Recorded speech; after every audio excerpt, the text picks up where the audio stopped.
And welcome to Rankers classes, and today we will discuss about class 9 chemistry chapter 1 matter in our surroundings।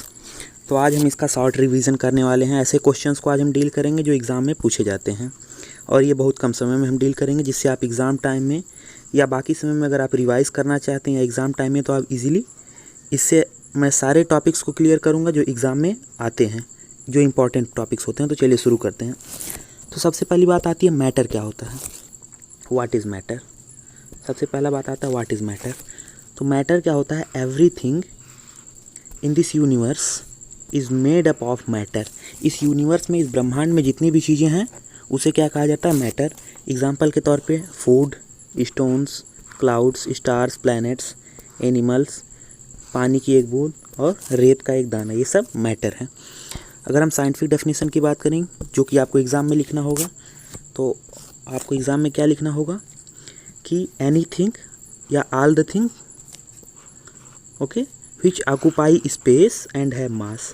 कोई भी चीज़ जो स्थान घेरती हो या जिसे रखने के लिए स्थान की ज़रूरत होती हो और जिसका अपना कुछ भार होता हो या मास होता हो। दूसरे शब्दों में अगर हम बात करें तो जिसके पास मास होता हो और वैल्यूम होता हो। ओके, ऑक्यूपाई स्पेस की जगह पे यहाँ वैल्यूम आया है, क्योंकि कोई भी चीज़ जो स्पेस ऑक्यूपाई करती है, स्थान रखती है, उसे हम वैल्यूम कहते हैं। ओके, फिर अब बात करते हैं कि मैटर हो गया। मैटर क्या कहा जाता है उसकी डेफिनेशन आपने पढ़ ली। अब मैटर के कितने टाइप होते हैं, तो मॉडर्न टाइम के जो साइंटिस्ट हैं, इस समय के जो साइंटिस्ट हैं, उन्होंने मैटर को दो पार्ट में डिवाइड किया। कौन कौन सा? पहला है फिजिकल प्रॉपर्टी, दूसरा है केमिकल प्रॉपर्टी या केमिकल नेचर। फिजिकल प्रॉपर्टी का मतलब हुआ कि जो चीज़ हमें दिखे, जो चीज़ हमें सीन हो। जैसे अगर हम इस ग्लास की बात करें तो ये ग्लास सॉलिड है, ओके, इसमें वाटर रखा हुआ है, इसका कलर जो होगा ये चीज़ इसका फिजिकल होगा। अगर हम इसके केमिकल नेचर की बात करें तो ये जिस चीज़ से बना हुआ है ना, इसका केमिकल कंपोजिशन जो है, जैसे ह्यूमन बॉडी की बात करें तो human body carbohydrate, protein, fats, इन सारी चीज़ों से मिलकर बनी हुई है। तो ये हो गया केमिकल नेचर ह्यूमन बॉडी का। अगर ह्यूमन बॉडी के फिजिकल नेचर की बात करें तो वो दिखने में जैसा होता है, किसी के शरीर काली होती है, कोई गोरा होता है, कोई छोटा, कोई लंबा, है ना, तो ये चीज़ फिजिकल नेचर हो गया। ओके, तो फिजिकल नेचर दो होता है, कौन कौन सा? फिजिकल प्रॉपर्टी और केमिकल प्रॉपर्टी। सॉरी, मैटर दो होता है, फिजिकल प्रॉपर्टी और केमिकल प्रॉपर्टी या केमिकल नेचर। तो सबसे पहला हमें आज बात करना है फिजिकल नेचर के बारे में। इस चैप्टर में इसी के बारे में बात किया गया है। अब फिजिकल नेचर भी जैसे मैटर दो टाइप में बांटा गया, उसी तरीके से फिजिकल नेचर भी दो टाइप में बांटा गया। कौन कौन सा? पहला क्या है कि matter is made up of particles, यानी जितने भी मैटर हैं वो पार्टिकल्स से बने हुए हैं। और दूसरा क्या है कि these particles are too small, ये पार्टिकल्स जो होते हैं वो बहुत ही छोटे होते हैं। ओके, तो हम पहले नेचर की बात करते हैं। Matter is made up of particles, यानी जितने भी मैटर हैं वो पार्टिकल्स से बने हुए हैं। तो पहले के समय में क्या हुआ ना कि जब बहुत समय पहले, यानी जब मैटर के बारे में कुछ नहीं जाना जा रहा था, जब इसकी खोज हो रही थी, तो कुछ लोग कहते थे कि मैटर एक वुड की तरह है, वुड का एक ब्लॉक होता है उसकी तरह है। कुछ लोग कहते थे नहीं, ये सैंड के पार्टिकल्स की तरह है। तो एक्चुअली में होता क्या है हम ये देखते हैं। इसके लिए हमें एक एक्टिविटी करनी है। इस एक्टिविटी में आप देख सकते हैं क्या किया गया है। इसमें पहले थोड़ा वाटर लिया गया है। आप सपोज़ कीजिए 50 ml वाटर आपको लेना है ग्लास में, उसमें 1 चम्मच साल्ट मिला देना है, यानी नमक मिला देना है। आप अच्छे तरीके से जब घोल लेंगे दोनों को, फिर आप देखोगे कि जो वाटर का लेवल था, यानी जितने लेवल पे वाटर था, नमक के घोलने के बाद भी उतना लेवल ही वाटर का रहता है, यानी वाटर की लेवल में कोई भी चेंजेस नहीं आती हैं। ऐसा क्यों होता है? ऐसा इसलिए होता है क्योंकि वाटर के पार्टिकल्स के बीच में स्पेस होती है, इसमें जाके साल्ट के पार्टिकल्स आराम से बैठ जाते हैं। तो इसलिए इनके लेवल में, यानी जितना इनका लेवल था उससे कोई ज़्यादा नहीं होते हैं। तो इससे हमें पता चलता है कि ये पार्टिकल से बने होते हैं, क्योंकि उन्हीं पार्टिकल्स के बीच में ही तो जाके ये बैठ जाते हैं, साल्ट के पार्टिकल्स। ओके, दूसरे नेचर की हम बात करते हैं कि ये पार्टिकल्स जो होते हैं वो बहुत छोटे होते हैं, टू स्मॉल। इसके लिए हमें क्या करना है कि एक्टिविटी करनी है। इस एक्टिविटी में आपको क्या करना है, 2 से 3 क्रिस्टल फॉर्म लेने हैं। क्या लेना है? 2 से 3 क्रिस्टल। क्रिस्टल यानी सॉलिड फॉर्म। किसका सॉलिड फॉर्म लेना है आपको? पोटेशियम पर मैग्नेट का। ओके, तो पोटेशियम पर मैग्नेट के 2 से 3 सॉलिड फॉर्म लेने हैं। ठीक है, अब सीधे हम एक्टिविटी पे आते हैं। आपको करना क्या है एक्चुअल में ये देखते हैं हम। आपको पहले 100 ml एक स्वच्छ पानी यानी प्योर वाटर आपको ले लेना है। 100 ml किसी बीकर में। इसमें 2 से 3 बूंद पोटेशियम परमैंगनेट। पोटेशियम परमैंगनेट का फार्मूला क्या होता है, एग्जाम में कई बार ये पूछ लिया जाता है, तो KMnO4 ये पोटेशियम परमैंगनेट का फार्मूला होता है। तो आपको इसमें पोटेशियम परमैंगनेट मिला लेना है। अब चूंकि पोटेशियम परमैंगनेट पिंक कलर का होता है तो इसलिए पूरा सोल्यूशन पिंक हमें यहाँ दिख रहा है। ओके, अब इस सोल्यूशन से हमें क्या करना है कि 10 ml हमें बाहर कर लेना है इससे, और इस वाले बीकर में हमें अब 90 ml लेना है। कितना लेना है, 90 ml, और ये 10 ml वाला इसमें मिला देना है, तब ये भी 100 ml हो गया। अब इसके बाद हमें क्या दिखता है कि ये जो था बीकर अभी भी ये पिंक ही दिख रहा है। फिर तीसरे में फिर यही एक्टिविटी करनी है। इसमें भी पहले हमें 90 ml प्योर वाटर लेना है, अब इसमें से 10 फिर इसमें मिला देना है, ये भी 100 हो गया, अभी भी ये पिंक दिख रहा है। चौथे में भी यही करना है, इसमें पहले प्योर वाटर लेना है 90 ml, फिर इसमें से 10 ml मिला देना है, ये भी 100 हो गया। यानी कि कहने का मतलब ये है कि हमें लास्ट वाला जो बीकर है ये भी पिंक कलर का दिख रहा है, यानी इसमें भी पोटेशियम परमैंगनेट के पार्टिकल्स प्रेजेंट हैं। तो देखिए आप कितनी बार डिवाइड किए, एक बार, 2 बार, 3 बार डिवाइड करने के बाद भी हमें पोटेशियम परमैंगनेट के पार्टिकल्स दिख रहे हैं। इसका मतलब है ये पोटेशियम परमैंगनेट या कोई भी मैटर के पार्टिकल्स बहुत छोटे होते हैं।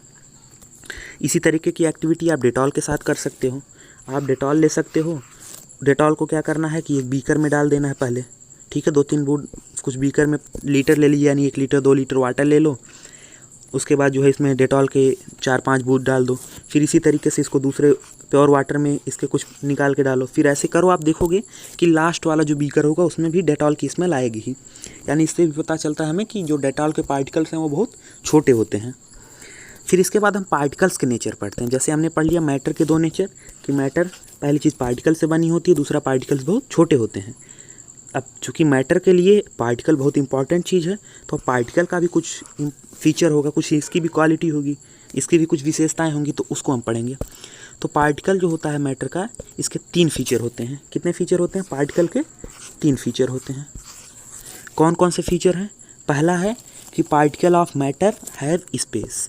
जितने भी पार्टिकल्स होते हैं उनके बीच में स्पेस होता है। जैसा हमने पहली एक्टिविटी में की कि वाटर के पार्टिकल्स के बीच में जाके साल्ट का पार्टिकल्स इजीली बैठ गया, यानी इसके बीच में स्पेस था, उसी में तो जाके घुस गया, तो इसके बीच स्पेस होता है।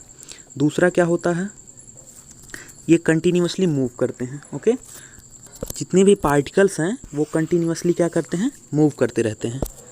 ओके, तीसरा क्या है, तीसरा नेचर जो इसका है, ओके, तीसरा नेचर अगली स्लाइड पे हमें मिलने वाला है, ये चीज़ है। इसका तीसरा नेचर जो है, इनके बीच अट्रैक्शन फोर्स होता है। इस पार्टिकल्स जो होते हैं ये एक दूसरे को अट्रैक्ट करते हैं। क्यों अट्रैक्ट करते हैं? ताकि इनमें स्ट्रेंथ बनी रहे, मजबूती बनी रहे। तो हम पहले नेचर के बारे में इजीली डिस्कस कर लेते हैं।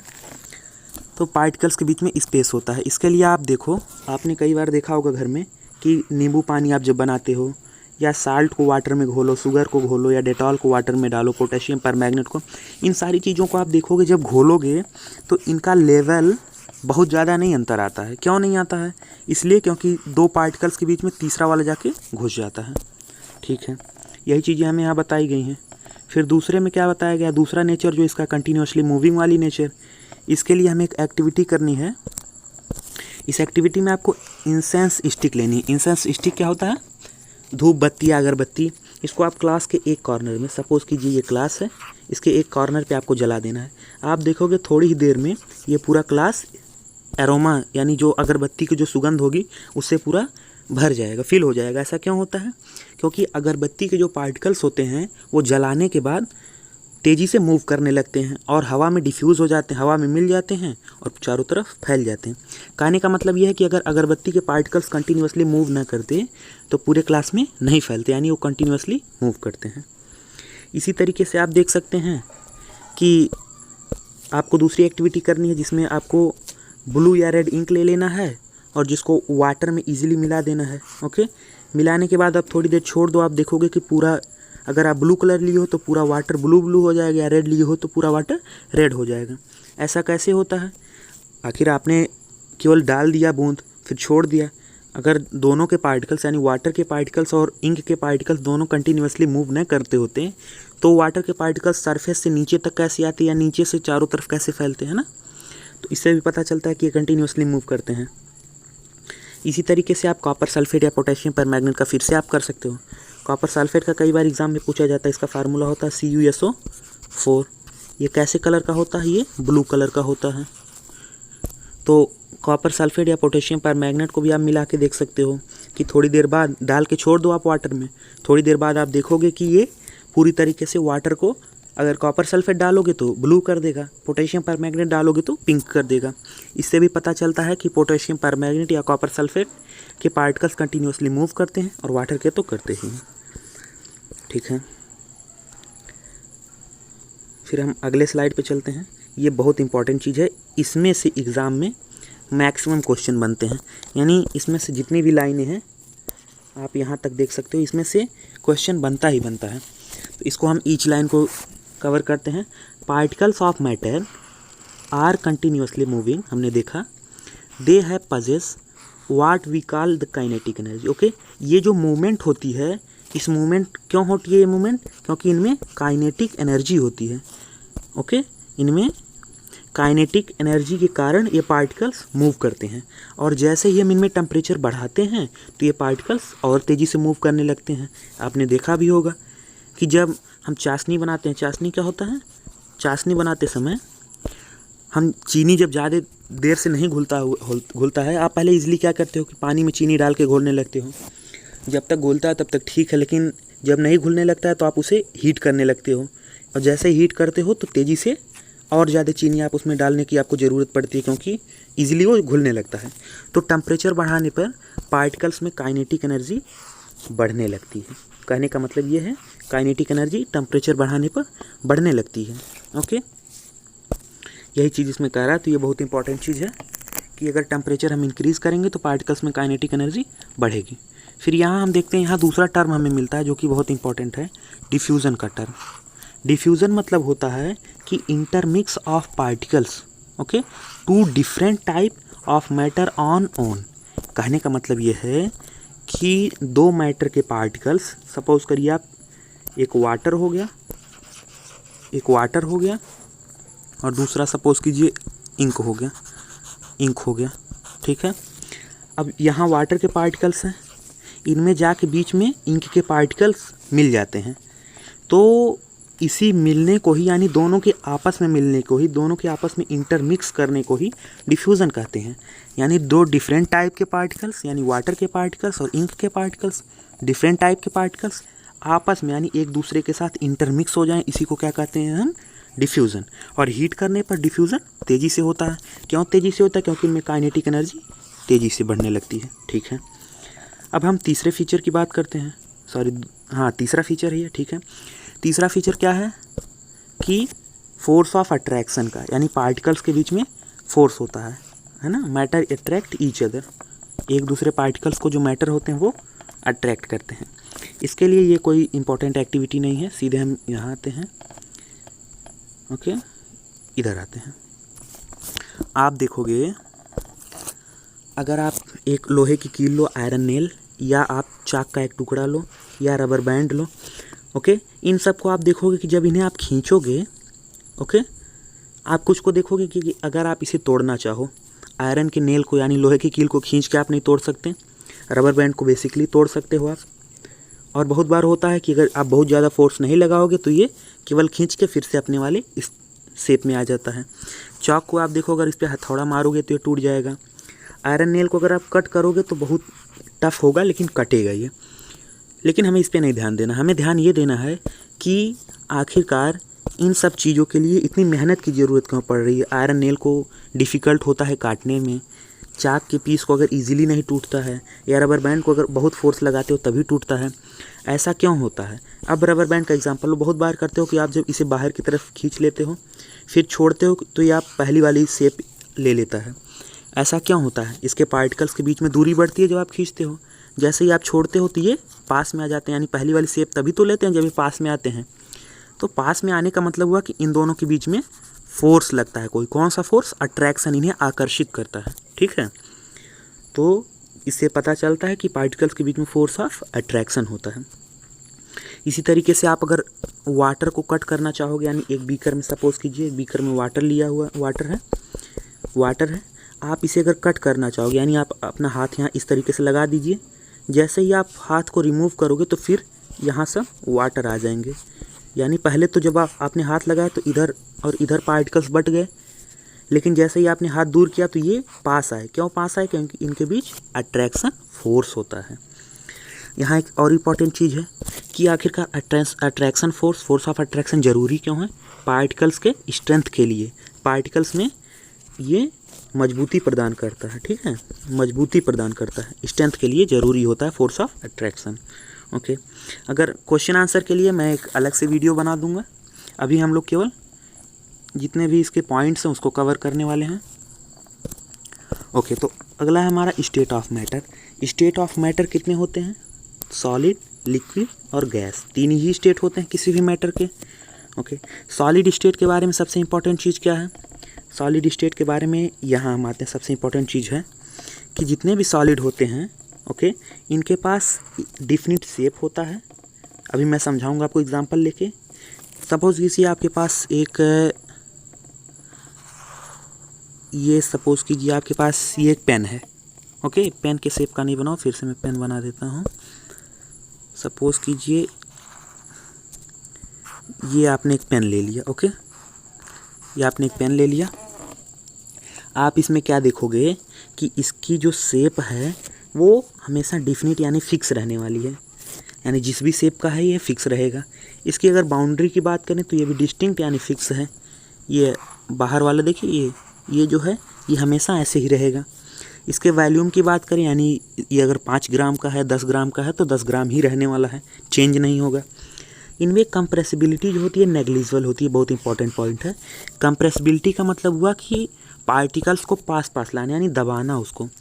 ये पेन हो गया, ये पेन अगर है, इसको आप दबाना चाहोगे तो ये दब के अपने शेप को नहीं बिगाड़ेगा।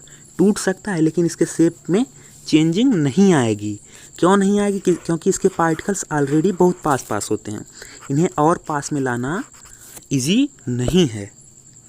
और इसी के कारण, इन्हीं सब कैरेक्टरिस्टिक्स के कारण, इन्हीं फीचर्स के कारण इन्हें क्या कहा जाता है? रिजिड कहा जाता है। किस किस फीचर के कारण? इनकी डिफिनिट शेप यानी शेप इनकी फिक्स होती है, इनकी बाउंड्री फिक्स होती है, इनकी वॉल्यूम फिक्स होती है, इनमें कंप्रेसिबिलिटी नहीं के समान नेग्लिजिबल होती है। इसी कारण इन्हें रिजिड कहा जाता है। अब फिर आपको देखना है कुछ इंपॉर्टेंट चीज़, फिर आपको यहाँ देखना है। आप देखोगे कि अगर आप रबर बैंड लो, ओके, रबर बैंड को आप स्ट्रेच करो यानी खींचो अगर रबर बैंड को, तो देखोगे कि उसका शेप जो होगा वो चेंज हो जाएगा। तो फिर ये कैसे सॉलिड हुआ जबकि रबर बैंड सॉलिड है? ये इसलिए सॉलिड होगा क्योंकि जैसे ही आप फोर्स वहाँ से रिमूव करोगे तो ये फिर से अपने वाले शेप में यानी रीगेन कर लेगा, अपने शेप को फिर से ये ले लेगा। इसी तरीके से अगर आप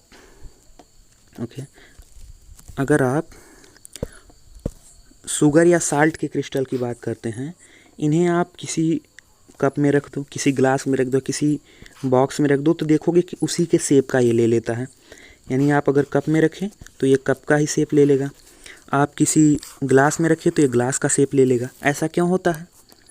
आखिरकार तब तो ये अपना शेप चेंज कर लिया, लेकिन हमने बताया कि इनकी जो शेप होती है वो फिक्स होती है, लेकिन यहाँ चेंज हो गया, इसका शेप चेंज नहीं हुआ है। अगर आप एक शुगर या एक साल्ट के क्रिस्टल की बात करो, ठीक है, तो इसको आप चाहे जिसमें रखो, चाहे आप ग्लास में रखो, बाल्टी में रखो, कहीं पर भी रखो, इसकी जो शेप रहने वाली है वो हमेशा फिक्स रहने वाली है। यानी एक शुगर या एक साल्ट के पार्टिकल्स पर कोई इफ़ेक्ट नहीं पड़ता, तो इसलिए ये सॉलिड है। इसी तरीके से अगर आप स्पंज की बात कर लो, स्पंज क्या होता है? स्पंज में जनरली होल होते हैं छोटे छोटे, ओके, तो इन होल में आके एयर बैठ जाती है। जब हम फोर्स लगाते हैं बाहर से तो ये एयर बाहर हो जाती है और इसके कारण इसका शेप जो है वो चेंज हो जाता है। लेकिन जैसे ही हम फोर्स लगाना बंद करते हैं यानी दबाना इसे बंद करते हैं तो फिर से ये पहले वाली शेप में आ जाता है, तो इसके कारण ये भी सॉलिड है। फिर दूसरे स्टेट की बात करते हैं, लिक्विड स्टेट की। लिक्विड स्टेट की क्या विशेषताएं हैं, क्या फीचर्स हैं? इसकी फीचर्स हैं कि इसके पास कोई फिक्स शेप नहीं होता है, यानी इसकी कोई आकृति फिक्स नहीं होती है। अगर आप किसी कप में रखोगे तो वो उसका शेप ले लेगा, किसी भी लिक्विड को अगर किसी ग्लास में रखोगे तो इसका शेप ले लेगा, है ना, तो इसकी शेप फिक्स नहीं है, लेकिन इसका वॉल्यूम फिक्स होता है। कैसे? 50 ml अगर आप बात करो ऑयल की, आप इसको चाहे जहाँ रखोगे तो 50 ml ही रहने वाला है, यानी ये चेंज नहीं होगा। इसका वॉल्यूम चाहे इसे ग्लास में रखो चाहे जहाँ रखो 50 ml ही रहने वाला है। उसके बाद जो सबसे इम्पॉर्टेंट इसमें चीज़ है, ओके, सबसे इम्पॉर्टेंट क्या है कि इसमें फ़्लो की क्वालिटी पाई जाती है ना। फ़्लो की क्वालिटी का मतलब हुआ कि अगर आप इसे ज़मीन पर गिरा दो तो आप देखोगे कि कुछ इधर, यानी चारों तरफ ये जाने लगेंगे, और इसी क्वालिटी के कारण इन्हें हम एक दूसरा नाम दे देते हैं फ्लूइड। ओके, फ्लूइड का क्या मतलब हुआ कि जो फ़्लो कर सके, जिसकी शेप फिक्स ना हो, ओके, और जिसका वॉल्यूम लेकिन फिक्स हो। ओके, इसे फ़्लो इसीलिए कहते हैं, फ्लूइड कहते हैं इसे। इसके बाद आप अगर डिफ्यूज़न की बात देख लो, डिफ्यूज़न का मतलब हमने बताया कि दो पार्टिकल्स का आपस में मिलना। तो आपने सॉलिड का लिक्विड में डिफ्यूज़न देखा है, पोटेशियम परमैंगनेट सॉलिड था, उसको हमने मिलाया, कॉपर सल्फेट सॉलिड था, उसको मिला के देखा, ठीक है, सॉलिड का लिक्विड में डिफ्यूज़न हमने देख लिया। लेकिन क्या आपने कभी गैस का देखा है डिफ्यूज़न लिक्विड में? गैस का डिफ्यूज़न आपने लिक्विड में ज़रूर देखा है, क्योंकि आप एटमॉस्फेयर की अगर बात करो, ओके, एटमॉस्फेयर में जो वाटर पाई जाती है, जैसे कि जब बारिश होती है, होते समय बारिश की बूंदों में गैस के पार्टिकल्स भी मिले रहते हैं, और इन्हीं पार्टिकल्स के मिलने के कारण जो एक्वेटिक एनिमल होते हैं, एक्वेटिक मतलब जो वाटर में रहने वाले, जो समुद्रों में रहने वाले हैं ना, नदियों में रहने वाले जो एनिमल्स हैं, एक्वेटिक एनिमल्स इन्हें कहा जाता है, जो वाटर में रहते हैं। तो आखिरकार जो एक्वेटिक एनिमल्स और एक्वेटिक प्लांट्स जो हैं, इन्हें सर्वाइव करने के लिए प्लांट्स को CO2 की ज़रूरत होती है, इसे O2 की ज़रूरत होती है। तो इनमें ये पूर्ति कहाँ से होती है? ये पूर्ति इनमें इसी वाटर से होती है, क्योंकि जब बारिश होती है तो उसमें इजीली CO2 और O2 बारिश की बूंदों में मिले होते हैं, और यहाँ से ये एक्वेटिक एनिमल ले लेते हैं CO2 और O2 ये, और अपने आप को सर्वाइव करते हैं। ओके, अगर आप रेट ऑफ डिफ्यूज़न की बात करो, यानी अगर लिक्विड और सॉलिड का कंपैरिजन करो, तो तेज़ी से अगर किसी चीज़ को मिलना हुआ तो वो लिक्विड में मिलेगा, है ना, सॉलिड में टफ होता है मिलना, डिफ़िकल्ट होता है। और सॉलिड और लिक्विड के जो पार्टिकल्स होते हैं, वो इधर उधर रैंडमली मूव करते रहते हैं, यानी इनके बीच में स्पेस जो होती है वो ज़्यादा होती है, तभी तो इनमें कोई चीज़ ईजिली मिल पाता है। जिसमें जितना स्पेस होगा उसमें कोई चीज़ उतना ही ईजिली मिल पाता है। फिर अगर हम गैसियस स्टेट की बात करें तो इसकी जो सबसे इम्पॉर्टेंट चीज़ है, इधर आ जाते हैं। ओके, गैसियस में स्टेट में सबसे इम्पॉर्टेंट चीज़ है कंप्रेसिबिलिटी। ओके, कंप्रेसिबिलिटी का मतलब हुआ इनके पार्टिकल्स को पास लाना, compressibility.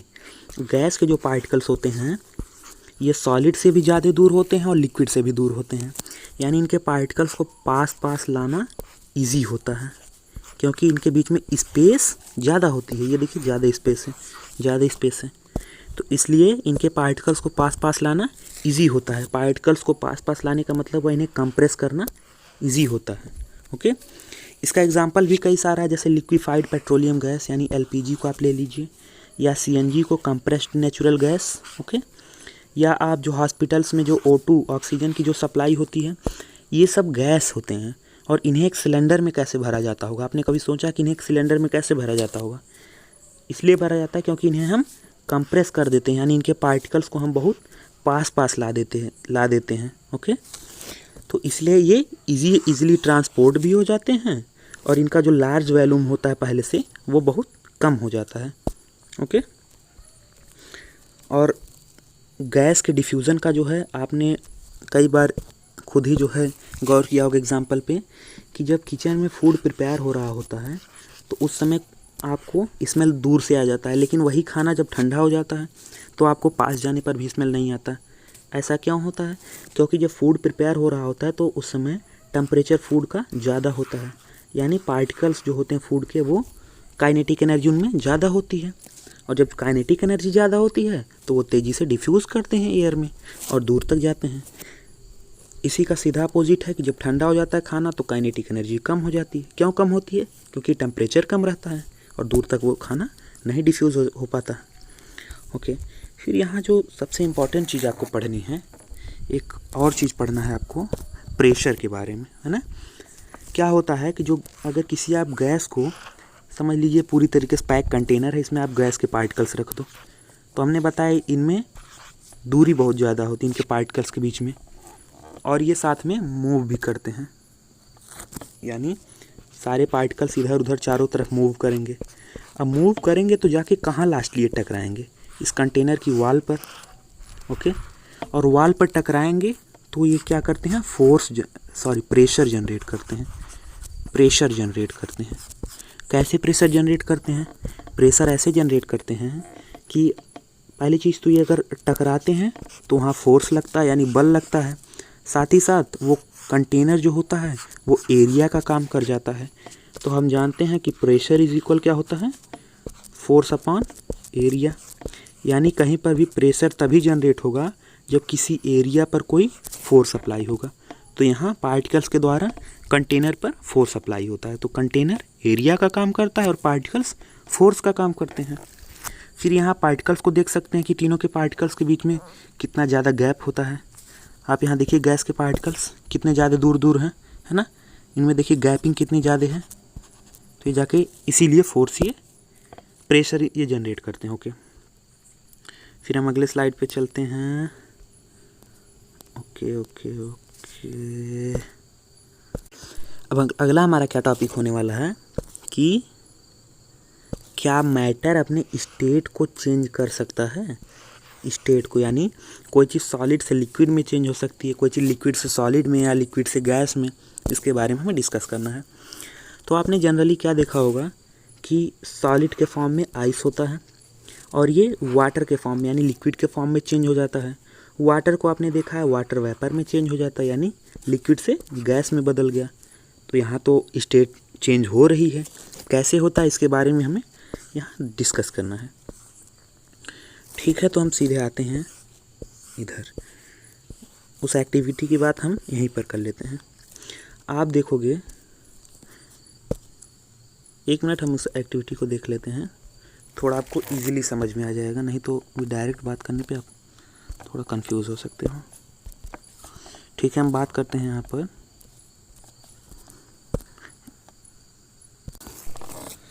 Effect of change of temperature. मतलब क्या है कि टेम्परेचर के चेंज होने पर क्या इफ़ेक्ट पड़ता है, स्टेट के चेंज होने में क्या कोई इफ़ेक्ट पड़ता है अगर टेम्परेचर चेंज हो? तो बिल्कुल पड़ता है। आप देखोगे कि अगर आप एक बीकर में आइस ले लो, यहाँ देखिए आइस लिया गया है, साथ ही साथ आपको एक थर्मामीटर लेना है जिससे आपको पता चलता रहे कि इसकी टेम्परेचर कितनी होने वाली है, और नीचे से आपको लगातार बर्न करना है, ऐसे यानी जलाना है।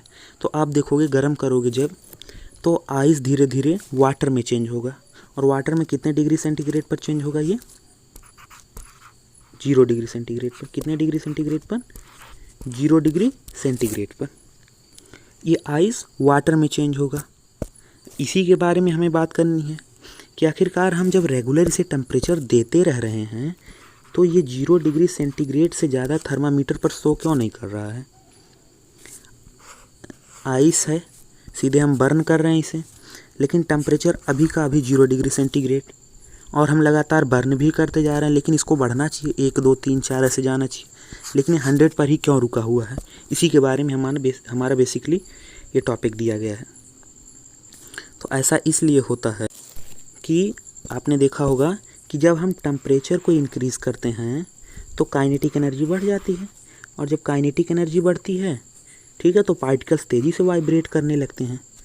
वाइब्रेट करने का मतलब हुआ तेज़ी से उनमें जो घूमने वाली प्रोसेस थी ना, हमने बताया था कंटिन्यूसली मूव करते हैं, तो वो मूविंग उनकी बढ़ जाती है, और जब मूविंग बढ़ती है तो उनके पास ये एबिलिटी आ जाती है, उनके पास क्या एबिलिटी आ जाती है कि जो फोर्स ऑफ अट्रैक्शन था उसको वो ब्रेक कर सकें और अपने आप को चेंज कर सकें दूसरे स्टेट में।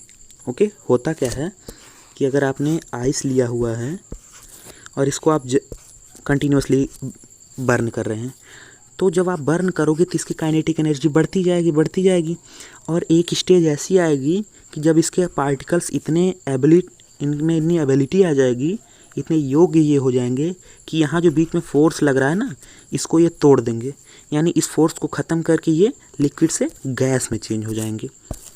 तो यही चीज़ यहाँ हमें बताया जा रहा है।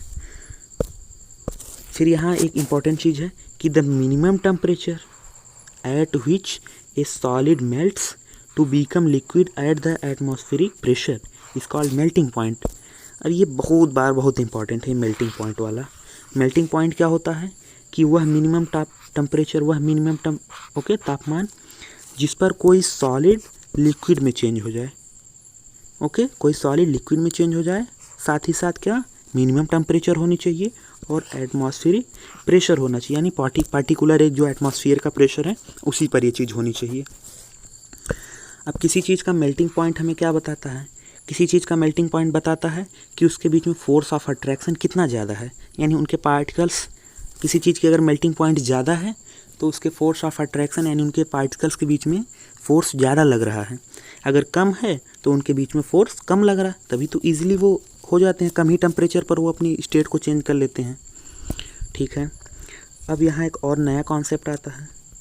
नया कॉन्सेप्ट क्या आएगा कि जो मेल्टिंग पॉइंट होता है, मेल्टिंग पॉइंट सपोज़ कीजिए आइस की क्या होती है 273.15 केल्विन। ये जो के है इसको केल्विन पढ़ा जाता है। केल्विन का क्या मतलब होता है, यहाँ पेज के लास्ट में दिया हुआ है, हम इसको पढ़ लेते हैं। तो मैं छोटा कर दूँ, पूरा दिख रहा है, ठीक है। केल्विन का मतलब होता है कि ये एसआई यूनिट है। एसआई यूनिट का मतलब हुआ, एसआई यूनिट का क्या मतलब हुआ, एसआई मतलब इंटरनेशनल यूनिट, और ये किसकी इंटरनेशनल यूनिट है, टेम्परेचर की। और 0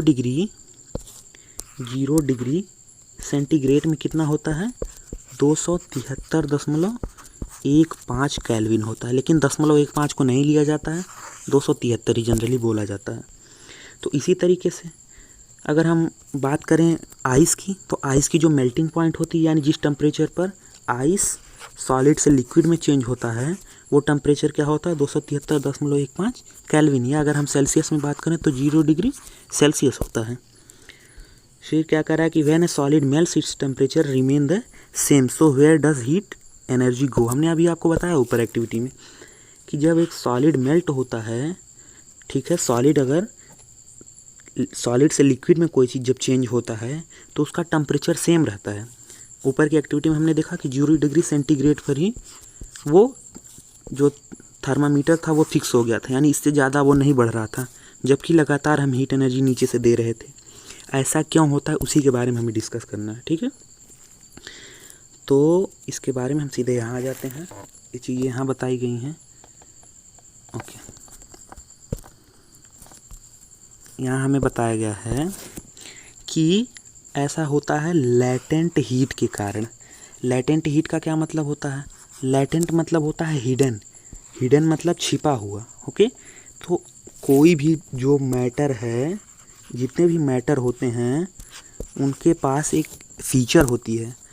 वो फीचर कौन सी होती है कि अगर उन्हें एक फ़िक्स हीट एनर्जी मिल जाए, तो वो अपनी स्टेट को चेंज कर लेते हैं। और उसी हीट एनर्जी को अगर हम आइस की बात करें तो आइस को वो हीट एनर्जी कहाँ पर मिल रही थी 0 डिग्री सेंटीग्रेड पर। ठीक है, और इस पर इन्होंने अपना स्टेट चेंज किया, यानी आइस से ये लिक्विड में यानी वाटर में चेंज हो गया। ठीक है, तो लेटेंट हीट का यही मतलब है कि जितने भी मैटर होते हैं उनके पास एक एबिलिटी होती है कि वो किसी फिक्स एनर्जी को लेने के बाद ही, फिक्स हीट एनर्जी को लेने के बाद वो अपनी स्टेट को चेंज करेंगे। और उसी फिक्स हीट एनर्जी को क्या कहते हैं हम, लेटेंट हीट कहते हैं। इसको दूसरे शब्दों में अगर हम समझें, the amount of heat energy that requires to change 1 kg of solid into liquid at the atmospheric pressure, it's melting point is known as latent heat of fusion. अब फ्यूज़न का एक टर्म आया। फ्यूज़न क्या होता है, fusion का मतलब होता है कि fusion is a process. Fusion एक प्रक्रिया है, एक प्रोसेस है जो कि सॉलिड से लिक्विड में चेंज होने के बीच में आती है। यानी कोई चीज़ अगर सॉलिड से लिक्विड में चेंज हो रहा है तो वहाँ कौन सा प्रोसेस फॉलो होता है, फ्यूज़न का प्रोसेस। और यहाँ जो टर्म कह रहा है लेटेंट हीट ऑफ फ्यूज़न, तो हमने लेटेंट हीट के बारे में जान लिया कि लेटेंट हीट क्या होता है, कि कोई भी मैटर अगर उसे स्टेट चेंज करना है तो उसे एक पार्टिकुलर टेम्परेचर की ज़रूरत होती है, पार्टिकुलर हीट एनर्जी की ज़रूरत होती है, जिसमें वो फ्यूज़न का मतलब हुआ सॉलिड से लिक्विड में चेंज हो जाए। यानी एक पार्टिकुलर, हम इसे दूसरे शब्दों में अगर कहें कि हीट एनर्जी, एक पार्टिकुलर हीट एनर्जी देने के बाद कोई भी जो मैटर होता है वो अपनी स्टेट को चेंज कर लेगा। तो यहाँ पर भी वही चीज़ हुआ था कि आइस से वाटर में चेंज हुआ और वो पार्टिकुलर हीट एनर्जी क्या थी, 0 डिग्री सेंटीग्रेड पर मिलती थी उसे। फिर इसी चीज़ को हम यहाँ आगे डिस्कस करने वाले हैं। अगला जो टर्म हमारा होने वाला है वो है बॉइलिंग पॉइंट का टर्म। बॉइलिंग पॉइंट क्या होता है? बॉइलिंग पॉइंट का मतलब हुआ है ना कि the temperature at which a liquid starts boiling eight the atmospheric pressure. यानी कोई भी वो तापमान, कोई भी वो टेम्परेचर जिस पर कोई भी लिक्विड गैस में चेंज हो जाए, वो टेम्परेचर जिस पे कोई भी लिक्विड यानी वाटर वेपर में चेंज हो जाए। अगर हम वाटर की बात करें तो ऐसा कौन सा टेम्परेचर होगा जिस पर वाटर वेपर यानी जलवाष्प में चेंज हो जाए, तो उसी को हम कहेंगे बॉइलिंग पॉइंट। अब boiling is a bulk phenomenon. Bulk का मतलब होता है कि इसमें सभी, यानी अगर अब वाटर की बात करो, वाटर तभी स्टेट अपनी चेंज करेगा जो वाटर के सारे पार्टिकल्स सेम टेम्परेचर पर आ जाएं। यानी इसका अगर बॉइलिंग पॉइंट 100 डिग्री सेंटीग्रेड होता है तो सारे पार्टिकल्स, यानी जितने भी पार्टिकल्स यहाँ पर हैं, सब में सेम ही यानी टेम्परेचर होगा, सेम ही एनर्जी होगी। यानी चारों तरफ हीट एनर्जी 100 डिग्री सेंटीग्रेड ही होने वाली है। तो बल्क का मतलब होता है पूरा, यानी सब जितने भी पार्टिकल्स हैं सब में सेम ही चीज़ होगा, सब में 100 डिग्री सेंटीग्रेड का ही जो है टेम्परेचर होने वाला है। ठीक है। अब यहाँ दूसरा चीज़ क्या कर रहा है कि 373 डिग्री केल्विन होता है। यानी वाटर को अगर वाटर वेपर में चेंज होना है तो 373 डिग्री केल्विन या 100 डिग्री सेल्सियस की ज़रूरत होगी। फिर यहाँ एक अलग टर्म बताया जा रहा है कि अगर आपको सॉलिड से किसी चीज़ को लिक्विड में बदलना है तो हीट करना होगा। हीट क्यों करना होगा? क्योंकि सॉलिड में पार्टिकल्स पास होते हैं, लिक्विड में उसे दूर ले जाना होता है, तो इसके लिए आपको हीट एनर्जी देनी होगी ताकि उसकी काइनेटिक एनर्जी बढ़ जाए। उसी तरीके से अगर आपको लिक्विड को गैस में चेंज करना होगा तभी हीट की ज़रूरत होगी, है ना। क्योंकि लिक्विड में भी जो पार्टिकल्स अगर देखा जाए गैस के कंपैरिजन में तो गैस में ज़्यादा दूर होते हैं, यानी अभी भी आपको काइनेटिक एनर्जी की ज़रूरत पड़ने वाली है। अगर इसका अपोजिट हम कर दें, यानी गैस को लिक्विड में लाएं, तो यहाँ पार्टिकल्स को पास लाना है। अब पास कैसे आएगा? जब उसकी काइनेटिक एनर्जी कम होगी। कम करने का मतलब हुआ टेम्परेचर कम होगा, यानी उसे हमें कूल करने की ज़रूरत होगी। इस तरीके से लिक्विड से सॉलिड में लाने के लिए आपको कूल करने की ज़रूरत होती है। क्यों कूल करने की ज़रूरत होगी? इसमें भी वही चीज़, वही थियरी है कि पार्टिकल्स को पास लाना है। ओके, जो है वो इवेपोरेशन है। इवेपोरेशन का क्या मतलब होता है? इवेपोरेशन का मतलब है कि वाटर वेपर में चेंज हो जाना। ठीक है, यानी लिक्विड से कोई चीज़ गैस में चेंज होती है। लेकिन इसमें एक इम्पॉर्टेंट बात यह है कि जो वाष्पीकरण यानी इवेपोरेशन होता है, इसमें सबसे इम्पॉर्टेंट चीज़ जो है कि इसमें जो पार्टिकल्स होते हैं, जो वाटर के पार्टिकल्स होते हैं, वो बिना अपने बॉइलिंग पॉइंट तक पहुंचने से पहले ही, यानी वो बॉइलिंग पॉइंट पर नहीं पहुंचते हैं, उससे पहले ही वो गैस स्टेट में आ जाते हैं। हमने अभी पढ़ा कि बॉइलिंग पॉइंट कितना होता है, 100 डिग्री सेंटीग्रेड। लेकिन ये 100 डिग्री सेंटीग्रेड से कम ही रहते हैं और तभी वाटर के पार्टिकल्स वाटर वेपर में चेंज हो जाते हैं। ऐसा क्यों होता है? आखिरकार कोई चीज़ बिना अपने बॉइलिंग पॉइंट पर पहुंचने से पहले ऐसा कैसे हो सकता है कि वो चीज़ चेंज हो गया गैसियस स्टेट में? इसके बारे में हम पढ़ेंगे। ऐसा इसलिए होता है क्योंकि ऐसा इसलिए होता है क्योंकि particles of matter are always moving. जितने भी पार्टिकल्स के मैटर हैं वो हमेशा मूव करते रहते हैं और नेवर एट रेस्ट, यानी कभी रुकते नहीं हैं। तो एक गिवन टेम्परेचर पर क्या होता है, किसी गैस, लिक्विड या किसी सॉलिड में उसके पास जो, ऐसा समझिए आपकी काइनेटिक एनर्जी होगी, हर पार्टिकल्स के पास एक किसी टेम्परेचर पर, जैसे अगर हम बात कर लें 50 डिग्री सेंटीग्रेड पर, तो सॉलिड के पास कुछ और काइनेटिक एनर्जी, लिक्विड के पास कुछ और गैस के पास कुछ और। ठीक है, अब जितने भी मैटर होते हैं उनकी स्टेट यानी चेंज करने की, जो स्टेट चेंज करने का टेम्परेचर भी डिफरेंट होता है। जैसे वाटर का 100 डिग्री सेंटीग्रेड है तो किसी और चीज़ का कुछ और होगा, किसी और मैटर का कुछ और होगा। तो कहने का मतलब यह है कि ये जो 50 डिग्री सेंटीग्रेड है, अब मान लीजिए इसी पर कोई वाटर वेपर में चेंज हो जाए, तो ऐसा इसलिए होगा क्योंकि अगर हम वाटर को अनकवर्ड छोड़ दें, यानी ऐसे मान लीजिए खुले में वाटर ऐसे है, अब इसमें क्या हो रहा है कि इवेपोरेशन होगा तो ऊपर की तरफ से ही होगा, नीचे तो होगा नहीं। तो यहाँ नीचे के जो पार्टिकल्स होंगे इस पर लगातार रगड़ करेंगे, यानी फ्रैक्शन का काम करेंगे, है ना। साथ ही साथ यहाँ जो एयर के पार्टिकल्स होंगे वो भी इस पर लगातार रगड़ करेंगे। तो इस रगड़ के कारण इनमें इतनी काइनेटिक एनर्जी आ जाती है कि ये एबल हो जाते हैं कि फोर्स ऑफ अट्रैक्शन को ब्रेक करें और अपनी स्टेट को चेंज कर सकें। साथ ही साथ इसमें एक इम्पॉर्टेंट क्वेश्चन पूछा जाता है कि बॉइलिंग कौन सा फिनोमिनन है, तो ये सरफेस फिनोमिनन है।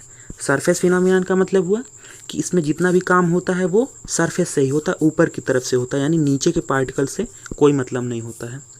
वाष्पीकरण में ऊपर का ही मेन रोल होता है।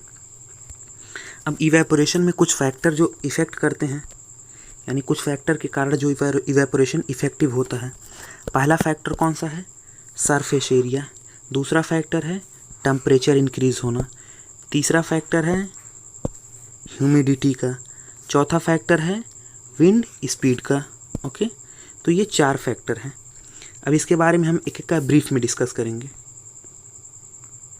अगर किसी चीज़ का हम सरफेस एरिया बढ़ा देते हैं, ठीक है, तो जो उसमें इवेपोरेशन की रेट है वो भी इंक्रीज़ हो जाती है। ऐसा कैसे होता है? ऐसा ऐसे होता है कि अगर मान लीजिए आप किसी चीज़ में एक टेस्ट ट्यूब लीजिए, ऊपर की एक्टिविटी में यही चीज़ बताया गया कि आप एक टेस्ट ट्यूब लीजिए, इसमें वाटर ले लीजिए, साथ ही साथ एक तस्तरी ले लीजिए, इसमें वाटर लीजिए, दोनों को आप खिड़की के किनारे या फ़ैन के सामने रख दीजिए। आप देखोगे कि जो तस्तरी वाला है इसमें तेज़ी से इवेपोरेशन हो जाएगा और टेस्ट ट्यूब में बहुत लेट में होगा। क्यों होगा? क्योंकि इसकी सरफेस एरिया बड़ी है, तो इनमें जो नीचे के पार्टिकल्स होंगे फ्रिक्शन करने के लिए वो भी ज़्यादा दूर में करेंगे, और एयर का भी ज़्यादा दूर में टचिंग होगा, तो एयर भी ज़्यादा दूर में फ्रिक्शन करेगा, यानी इसके ज़्यादा पार्टिकल्स काइनेटिक एनर्जी लेंगे और ज़्यादा पार्टिकल्स इवेपोरेट करेंगे। साथ ही साथ अगर हम इस टेस्ट ट्यूब का बात करें तो यहाँ कम पार्टिकल्स नीचे से भी फ्रैक्शन का काम कर रहे हैं और एयर भी कम पार्टिकल्स को टच कर पा रहा है, तो इसलिए यहाँ लेट होगा इवेपोरेशन। तो आप समझ गए कि सरफेस एरिया बहुत इंपॉर्टेंट रोल निभाता है। दूसरी चीज़ है टेम्परेचर इंक्रीज़ करने की बात। अगर आप किसी चीज़ को टेम्परेचर, किसी पार्टिकल का टेम्परेचर इंक्रीज़ कर रहे हैं, उसका मतलब हुआ कि आप उसमें काइनेटिक एनर्जी बढ़ा रहे हैं। और जब किसी चीज़ की काइनेटिक एनर्जी बढ़ती है तो इसका क्या मतलब हुआ? काइनेटिक एनर्जी का बढ़ने का मतलब हुआ कि उस चीज़ को वेपर स्टेट में बदलने के लिए एबिलिटी मिल जाती है कि वो फोर्स ऑफ अट्रैक्शन को ईजिली ब्रेक कर सके। तो टेम्परेचर भी बहुत इंपॉर्टेंट रोल अदा करता है। इसी तरीके से एक इम्पॉर्टेंट चीज़ है ह्यूमिडिटी। ह्यूमिडिटी का क्या मतलब हुआ कि amount of water vapour present in air, यानी एयर में मिलने वाले वाटर वेपर को ही कहते हैं हम ह्यूमिडिटी। एयर में जनरली हर समय वाटर वेपर प्रेजेंट रहता है। बरसात के समय में थोड़ा ज़्यादा, ठंडक के समय में थोड़ा ज़्यादा, गर्मी के समय में थोड़ा कम, लेकिन प्रेजेंट हर समय रहता है वाटर वेपर एयर में। और एयर के पास एक एबिलिटी होती है कि हाँ उतने अमाउंट में, एक फिक्स अमाउंट में ही, वो एक डिफिनिट अमाउंट में ही एयर वाटर वेपर को रख सकता है। लेकिन क्या होगा कि अगर मान लीजिए बरसात का समय है तो ऑलरेडी उसके पास वाटर वेपर प्रेजेंट है, तो अब जब इवेपोरेशन होगा तो एयर तो रखेगा नहीं इवेपोरेशन वाली वाटर वेपर को, तो यहाँ इवेपोरेशन धीरे होगा। गर्मी के समय में वाटर में जो है कम मात्रा में वाटर वेपर प्रेजेंट हैं, तो ये जो इवेपोरेशन वाला वाटर वेपर होगा ये ईजिली रख लेगा और इसके कारण ह्यूमिडिटी भी हेल्पफुल होता है। इसी तरीके से विंड स्पीड की अगर बात करें तो आप देखोगे कि जब जिस दिन हवा तेज़ी से चलता है उस दिन कपड़े तेज़ी से सूखते हैं, यानी विंडी डे में जो कपड़े होते हैं वो तेज़ी से सूखते हैं या इवेपोरेशन तेज़ी से होता है। क्यों होता है? क्योंकि वही चीज़, अब देखो समझ लो कि इसमें आपने वाटर रखा, तो जब तेज़ हवा चलेगी तो तेज़ी से इस पर टच करेगा और तेज़ी से टच करेगा तो इसके पार्टिकल्स में काइनेटिक एनर्जी ज़्यादा आएगी, और जब ज़्यादा आएगी तो ये फोर्स ऑफ अट्रैक्शन को ब्रेक करने में ज़्यादा जो है तेज़ी से ये एक्टिव हो जाएंगे। इसके बाद अब यहाँ सबसे इम्पोर्टेंट टॉपिक क्या है कि क्या इवेपोरेशन से कोई चीज़ कूल भी होता है, यानी अगर कहीं पर वाष्पीकरण हो रहा है तो उसके आसपास की एरिया क्या ठंडी होती है? बिल्कुल होती है। ऐसा आप कब देखोगे कि ऐसा क्यों होता है? ऐसा इसलिए होता है क्योंकि मान लीजिए किसी भी चीज़ में आपने वाटर ले लिया, वाटर के पार्टिकल्स यहाँ प्रेजेंट हैं, तो ये क्या करते हैं पार्टिकल्स आसपास की एरिया से, यानी चारों तरफ की एरिया से ये हीट एनर्जी एब्जॉर्व कर लेते हैं। और हीट एनर्जी एब्जॉर्व क्यों करते हैं? ये अपनी काइनेटिक एनर्जी बढ़ाने के लिए हीट एनर्जी आसपास से एब्जॉर्व कर लिए और फिर ये इवेपोरेट हो गए। लेकिन अब आसपास से जब हीट एनर्जी लिए तो यानी आसपास की एरिया ठंडी होगी कि नहीं, क्योंकि वहाँ का तो टेम्परेचर कम होगा, इन्होंने सारा खींच लिया, तो इसलिए इवेपोरेशन का कारण जो है वो कूलिंग होता है ना, उसके कारण कूलिंग होता है इवेपोरेशन के कारण। इसका एग्जांपल आप देखते होंगे कि जब आप अपने हाथों पर कभी कभी एसीटोन लीजिए। एसीटोन आपने देखा होगा घरों में नॉर्मली मिलता है नेल पॉलिश रिमूव करने के लिए, है ना। एक लिक्विड होता है जिससे नेल पॉलिश इजीली रिमूव हो जाता है। तो अगर आप उसे अपनी हथेली पर लो, पाम पर लो, तो आप देखोगे कि आपकी हथेली पूरी ठंडी हो जाएगी। या आप परफ्यूम अगर अपने हाथ पर थोड़ा छिड़क लो तो आप देखोगे कि आपकी हथेली ज़्यादा जो है ठंडा हो जाएगा। ऐसा क्यों होता है? क्योंकि एसीटोन की बात हुई या परफ्यूम की बात हुई तो ये हमारी हथेली से क्या करते हैं, हीट एनर्जी एब्जॉर्व कर लेते हैं और वेपोराइज हो जाते हैं। अब हमारी अगर हथेली से हीट एनर्जी एब्जॉर्व कोई कर लिया तो हथेली ठंडी हो जाएगी, इसीलिए ठंडा होता है हमारा हथेली। इसी तरीके से आप देखे होंगे कि गर्मी के दिनों में छतों पर लोग पानी डालते हैं, ओपन ग्राउंड में लोग जो है घर के सामने लोग पानी छिड़कते हैं। ऐसा क्यों करते हैं? क्योंकि आसपास की एरिया से वो वाटर के जो पार्टिकल्स हैं वो आसपास की एरिया से हीट एनर्जी ले लेते हैं और अपने आप को वेपर स्टेट में चेंज कर लेते हैं, तो आसपास की एरिया या घर का छत जो है ठंडा हो जाता है। अब एक और इम्पॉर्टेंट क्वेश्चन पूछा जाता है, एक्सरसाइज में भी दिया हुआ है कि गर्मी के दिनों में हमें कैसे कपड़े पहनने चाहिए, या हम गर्मी के दिनों में कॉटन के कपड़े क्यों पहनते हैं? इसीलिए पहनते हैं क्योंकि जो कॉटन के कपड़े होते हैं, जो कॉटन होता है वो क्या होता है। अच्छा आप बताइए, हमारे शरीर से स्वीट क्यों निकलता है? स्वीट का मतलब पसीना। पसीना इसीलिए निकलता है क्योंकि पसीना होता क्या है, वाटर के पार्टिकल्स होते हैं ना। वाटर के पार्टिकल्स क्या करते हैं कि आसपास की एरिया से और हमारे शरीर से भी हीट एनर्जी को लेते हैं और फिर अपने आप को वेपर स्टेट में चेंज कर लेते हैं। ओके, तो जो कॉटन के कपड़े होते हैं ये स्वीट को एब्जॉर्व कर लेते हैं और हमारे शरीर से ज़्यादा, जब शरीर से हटेगा स्वीट तो शरीर और ज़्यादा स्वीट रिलीज़ करेगी। ओके, तो जितना ज़्यादा हमारे बॉडी से स्वीट का इवेपोरेशन होगा, हमारी बॉडी उतनी ही ठंडी होगी।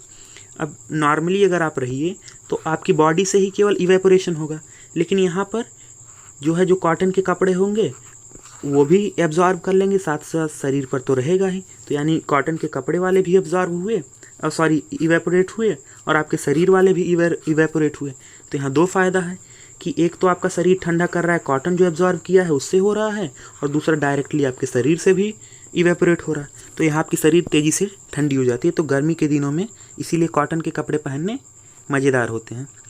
इसके बाद लास्ट आप देखोगे कि क्या होता है कि ग्लास कंटेनर, अगर आप लो ग्लास में वाटर ले लो, ठंडा वाटर ले लो, आइस ले लो अगर आप, तो देखोगे कि इसके बाहर जो है पानी की कुछ बूंदें आ जाती हैं ना।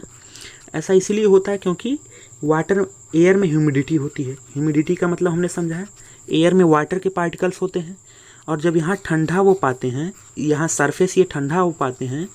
ओके, तो मान लीजिए यहाँ जाके स्ट्राइक हुआ, कोई एयर में जो पार्टिकल्स हैं वो जाके इस पर स्ट्राइक किए, यहाँ लड़ें, जाके वो टकरा गए। यहाँ पर टकराने से क्या होगा कि इनकी टेम्परेचर से तुरंत लो हो जाएगी, क्योंकि यहाँ का टेम्परेचर लो था, और जब टेम्परेचर लो हुई तो ये गैस से किस स्टेट में आ जाएंगे, लिक्विड स्टेट में। तो इसी कारण हमें बहुत बार यहाँ दिखाई पड़ता है कि ग्लासेस पे वाटर के पार्टिकल्स। Thank you. तो आगे बढ़ने से पहले मैं आपको बता दूं कि ये जो क्वेश्चंस आंसर्स हैं इसका मैं एक अगला वीडियो अपलोड किया है हमने अपने चैनल पे, तो वहाँ से आप क्वेश्चन आंसर के देख सकते हो, जिसमें हमने सारे क्वेश्चन आंसर्स को अटेम्प्ट कराएं। साथ ही साथ आगे बढ़ने से पहले आप हमारे चैनल को ज़रूर सब्सक्राइब करें, क्योंकि हम हर चैप्टर से रिलेटेड जो है एक एक्सरसाइज आप कह सकते हैं, MCQ क्वेश्चंस लेके आते रहते हैं ताकि आपके हर चैप्टर पर कॉन्सेप्ट बने रहें।